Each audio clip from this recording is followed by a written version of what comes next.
Oh, today I'm going to speak a bit about myself. Why? Because I want you, my followers, to know who I am so that you can assess my conversations with you. You can assess whether they are worth following. You can assess whether there is truth in it. So that's the reason why I thought I should make this video and tell you a little bit about myself. You see, today I am about to enter 80th year of my life. Okay. And having arrived here with not a single disease, with not a single medication, with not a medical chest in my house, not having suffered a headache for God knows 30 years or 40 years, how has that happened?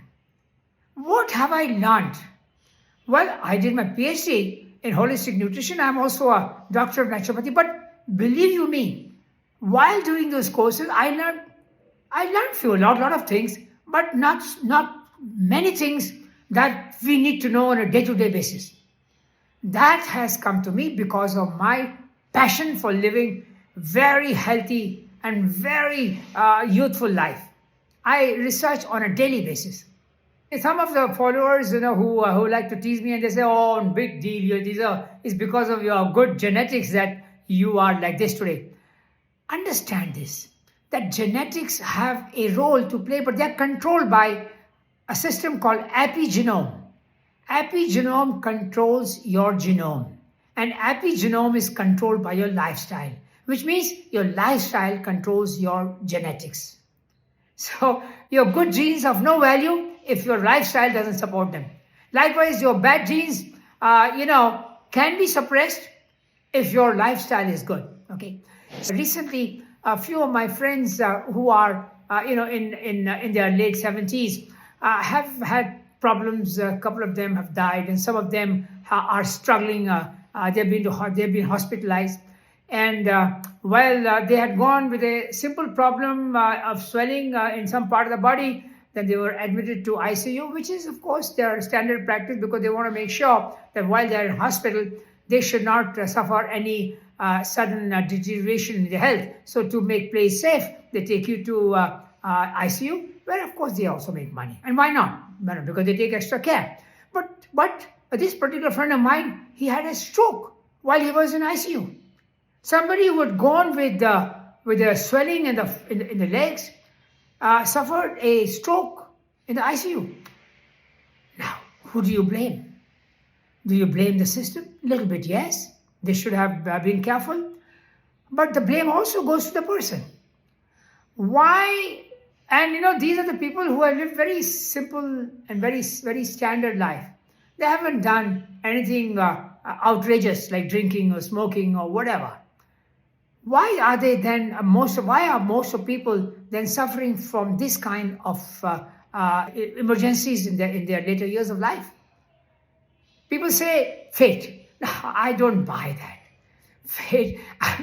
Instead of looking into yourself and finding out what really went wrong, and I'm sure you will not be able to find that out. Let me share with you my analysis of this. You see, while you're growing up, and you lead your life in a certain way, you often suffer from things like allergies, things like cold and viral attacks, and things like acidity or bad digestion or gas or stomach ache or headache or psychological problems. You get overstressed and your moods, you suffer from moods and you suffer from procrastination, all kinds of things. Now, these are messages which your body is giving to you. Unfortunately, we have become so deaf and so blind and so dumb. We don't treat them as any serious signs. We treat them as one of those things. Virus, well, it's in the air. Everybody. If it's in the air, then the population of an entire city, I'm in Bangalore, should be 1 crore people should be suffering from viral attack, right? Because it's in the air. No. Maybe a few lakhs do. A few percent. Why? See, these are the things that I have come to share with you. I remember one thing, I'm never going to discuss diseases because of the scope of my interaction with you. And I'm not an expert in disease. I'm not a medical doctor or Ayurvedic doctor. I'm, of course, a naturopathic doctor, but I still do not want to go into that area.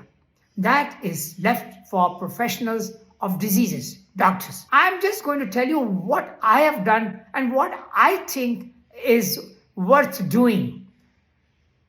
When it comes to you, you alone are responsible for taking a decision for yourself. For one reason, because nobody knows your body better than you do. So, get in the habit of treating every single condition that happens to you seriously. Don't just, write them off as, it'll pass off, No. If a virus attacks you and you get viral conditions, of course, most of the people make a mistake. They go to the doctor because doctors cannot treat a viral infection. And giving an antibiotic is worthless. It may at the best take care of secondary infection. The message of this video is please learn to listen to your body. Body doesn't have a tongue or a mouth to speak to you, but it gives you ample indications that, look, young man or young lady, there's something wrong with you. Take care of this.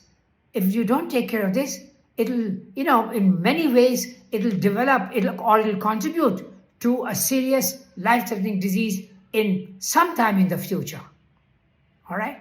So the message of this video is little things that happen to you are of serious consequences.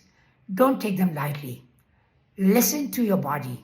Digestive problems are very serious because as a father of modern medicine, Hippocrates said, all disease begins in the gut. So any problem of the gut is a problem of serious consequences. I'm going to talk to you, and I'm going to really, really change the way you are taking, these conditions so lightly. All right. Don't forget to click the follow button and do share this with the people you care about, your friends, your family members. Okay.